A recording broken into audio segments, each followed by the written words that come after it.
Well, a large crowd gathered in front of the historic Norshor Theatre in downtown Duluth this past Tuesday.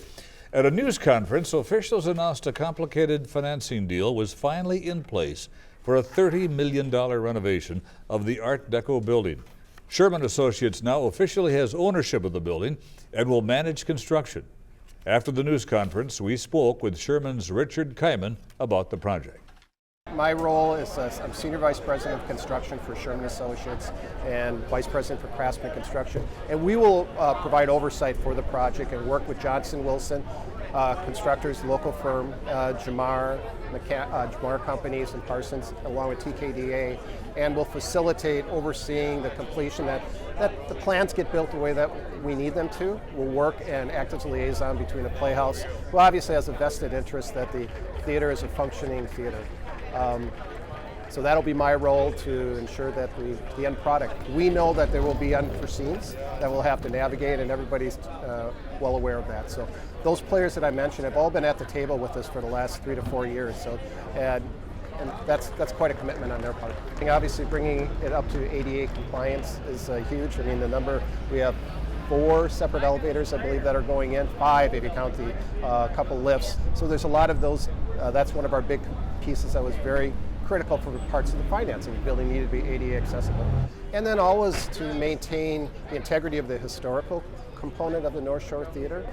We did a walkthrough this morning as part of our pre-construction meeting with our historical consultant, Hess Royce, to ensure that we have the ability to protect those areas and those components of the building. And how are we going to do that to ensure that they are adequately protected?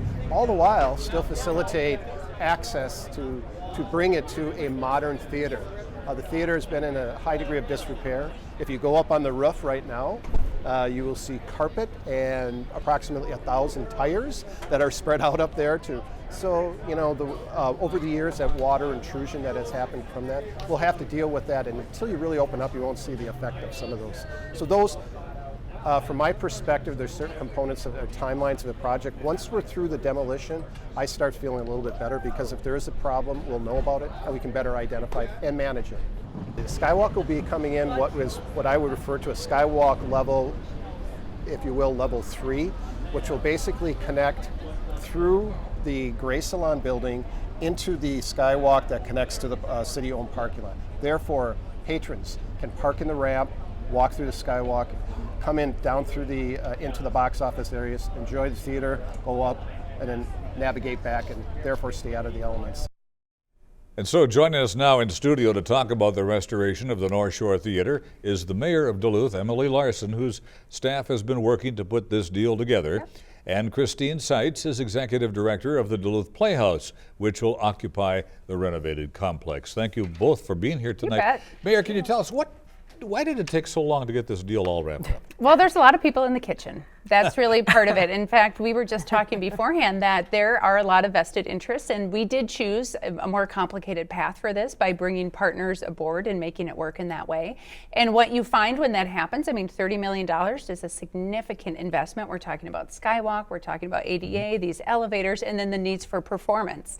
And so there's a lot of vested interest, and you need to balance it and make sure that everyone's getting what they need and that everyone's covered financially. From the city perspective, we wanted to make sure that our risk was appropriate but low and guaranteed, but also fully engaged. And so as we're doing our due diligence, that's the same diligence that the Playhouse was doing, the same diligence that Dita and Sherman, everyone needed to do. And Christine, at some point, Sherman will turn ownership over to the Playhouse a few years down the road. Yep, about 5 years into operations, they will turn the ownership over to the Playhouse. Yeah, so. And part of that just is the structure and how all of this works and the exiting of the tax credits. And so, yes, we will be the owners and the managers of the space. Let's talk about some of the fun stuff, because this was an exciting week for you. Why is this so key for your organization and for the community as a whole? Well, you know, first and most importantly is the community impact. I mean, as a community member, and an artist, I think that the impact of the North Shore is going to be monumental, both economically and for the arts. So, you know, what's in it for the Playhouse is, well, we're really busting the seams at the Depot Theater, and it has been our home for many years, and we will continue to perform in that venue as well.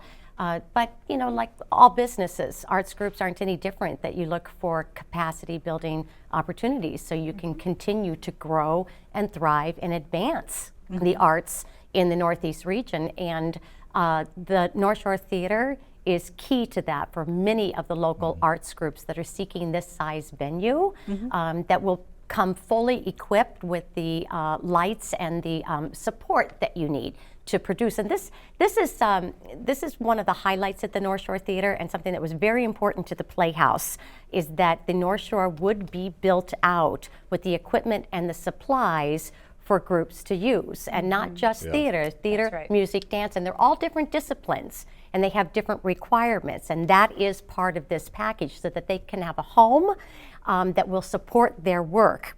And if you look at a venue like the Deck, which is beautiful and fabulous, it's built as a shell, so you bring in all of your own equipment, right? Your lights and your sound, and that can be complicated and very expensive for mid-sized and smaller arts groups. So it was really key that the Norshor would be built out with these resources, if you will. And who's responsible for that part of the build out? Is that the Duluth Playhouse? It is. It's one of the reasons that, well, it's the primary reason why we will be engaging in a $4.5 million capital campaign, is so that we can make sure that the theater has the lights and the sound and outfit the spaces, if you will. Cost of renovation. Can you talk to us a little bit about the financial package? Yeah, well, and it is complicated. It's funny, you don't want to oversimplify what's happening, but you know, essentially what the city put forward is storefront renovation dollars that can only be used for economic development, and it can only be used downtown. We have some tax credit financing that's coming forward. George Sherman, the developer, has brought quite a bit of financial resources forward and is guaranteeing the construction and the design and all sorts of components. So our risk is actually quite low. As Christine said, you know, the Playhouse is engaging in a really significant fundraising campaign to build that out. So it kind of breaks down into 4 different buckets of tax credits: public, private, and then philanthropic. Will some of the beauty of the Art Deco theme be preserved? Can we still use what we had decades ago? Yeah, and what's interesting about this project is you can get kind of romantic about it. Oh, won't that be so nice if we can remodel it? It only works if the details work. And one of the reasons why this project works is we have a beautiful space that we can rehabilitate and use to advance our arts. And in Duluth, our creative economy is $40 million. It is significant what's happening. And in the Norshore, we will be able to do visual art, dance art, theater art, vocal art. It will be a shell for all of that will be built out. Will movies be shown? Well, I hope so, yeah. Well, you know, it's interesting because a movie house is a different build out than a performance stage. So could you put a screen on the stage and show a movie or a video presentation? Absolutely. But when, but acoustically and lighting wise and seating wise, and you know, you may or may not know this, but right now the Norshor has this kind of concave seating, and that's because that was more appropriate for the visual aesthetics for a movie house. And that is one part of the renovations that has to change, is we have to re-rake the floor so that the visuals are in line with theater and dance, that you're here looking at it and not looking up, right? So could you do movies? Yes. Is that one of its primary functions? No. Its primary function is theater, music, musical bands, and dance, opera. It's going to be alive many nights a week. I mean, you know, before we were too far down the road with the Norshor conceptually, we met with all the arts groups in our town, the local arts groups, and asked them, how would you use this? What would be important to you? And that became part of the vision and the build out of the spaces, to make sure that it was done in a way that it was usable for them and made sense for their art discipline. $30+ million is a big renovation project.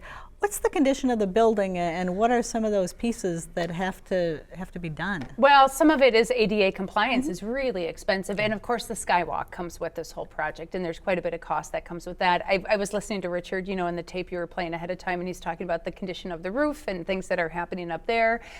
So there are actually really key components. There are certain things we can't move because it is a historical property, but there are certain things that we will be adapting. A lot of the cost, however, really does come from kind of just bringing it back to where it was and advancing it to where it needs to be, Yeah. but then also those components of ADA and Skywalk. They're very expensive. And bringing it back to a theater. It was Right. built out as a movie house. Right. Again, Are you going to and so- try to replicate the old marquee? It was a beautiful marquee outside. Well, that is part of our vision. That will not be achieved immediately, but that certainly is part of the vision. And as we talked about before we were on air here, you know, you think of Fargo, North Dakota, and that beautiful marquee in the Fargo Theater that lights up downtown, and certainly we'd love to see that happen. And that's part of the package and part of the goal, but it isn't going to be the immediate thing that you see, and it may take us a little while to get there. And it sounds like work is starting already this week. The dumpsters were rolled in and people are starting to pull things apart. What's it like down there? We've had the construction plans in place for a year and a half. So we have been ready to go. So once the structure closed, they were in there right away, and they're cleaning it up and getting it prepared. And you know, we've got 1.5 years. It's scheduled to open December of 2017. Which brings the question, is there a first production for the North Shore stage already booked? That's a secret. Of course there is. I figured it would be. I have a lot of And requests. I don't think you'll tell me what it is. I'm not going to tell you, but No. I'll make sure I reserve a seat for you. Thank you very much. And a lot of requests coming in for it. So it is, Yes, that there is really talked about a lot. That's I'm kind sure. of fun. People Yeah. are ready to get back in that space. Yes. The Historic Arts and Theater District is really starting to gel. Yeah. What makes this so important to the success of that district and the vision that the city has put forward? Well, it becomes a real anchor for it. You know, I mean, it's a not just a focal point. It's going to be a beautiful, and of course the lights and all of those things. But it really does kind of anchor that part of downtown. You're right. It is the Historic Arts and Theater District. That's a wonderful tagline, but it's actually a functional tagline because there is so much happening with our creative economy down there. And you partner that with Zeitgeist. You partner that with some of the other things that are happening. So to me, it becomes its own focal, although what's interesting is that the Heart District has started and is starting to thrive without it. So what's going to be fun is to see all the value that Yeah. ends up bringing in the end. Will the stage have to be enhanced, and will dressing rooms be built? Yes, you know, that is a major part of the build out actually. Because it was a movie house, the space doesn't have an orchestra pit. That's It will? expensive. It will. We will be digging down and creating an orchestra pit, dressing rooms. Certainly there will be rehearsal studios and offices and a wardrobe space, and it'll be a real live theater, wing space. When you go in there, it's like none of that exists now, right? So that's all become, and has made it quite complicated and expensive, is to restore Can the that to a balcony be theater. reused? A lot of The people would like balcony to know. will be. It will be reopened up, and it'll be one theater. So the balcony will be restored. Now, ownership eventually will bring some responsibilities. The Playhouse comfortable with how the numbers are coming together? What happens if the vision doesn't quite turn out the way that you're expecting it to at this Sure. point? Well, you know, the Playhouse spent a couple of years working on a business plan that made sense. And we really dug deep into what these operations would look like and what our responsibility would be and what we would have to do to support the work there. And we became very comfortable with an operational plan that really is not that far off from where we're sitting today. The difference is owning a space, and that comes with different responsibilities, certainly. But we have scrubbed through all of that and the numbers, and it's not only a comfortable business plan from our perspective. It is not at risk. The Playhouse is 102 years old, Yeah. and you know, my very wise board of directors have looked at this very carefully to make sure that after all of these years, a century of operations, that we didn't put the Playhouse in a risk situation, and it's not. We're very confident that we have a very strong business plan. Of that, I'm sure. Any concerns about the timing with Superior Street construction coming up? You know, I think that all of the businesses downtown have concerns, and we're going to have to be addressing those. I think that there's still some questions of when that's going to happen and how that's going to impact, or what sidewalks you can get down. The good thing about the North Shore is that it is connected with the Skywalk, so it won't interrupt business by any means. No, and it is interesting. You know, we have moved, of course, the Superior Street will be the entire downtown. So we've just completed the building with Maurice's, and now we're starting this one. So as a city, we're very, very mindful of that. Of course, this all hinges on the bonding. session and a special session happening for bonding. And if that doesn't happen, then we'll all be adjusting our timelines. And we'll be very, Sure. very cautious and Yeah. courteous and a good partner with Some the exciting North things, though, going on in downtown Duluth. Absolutely. All right. Great week. Mayor Emily Larson, thank you. Christine Seitz, Duluth Thank you. Playhouse, thank you very much. Thank you. Thank you.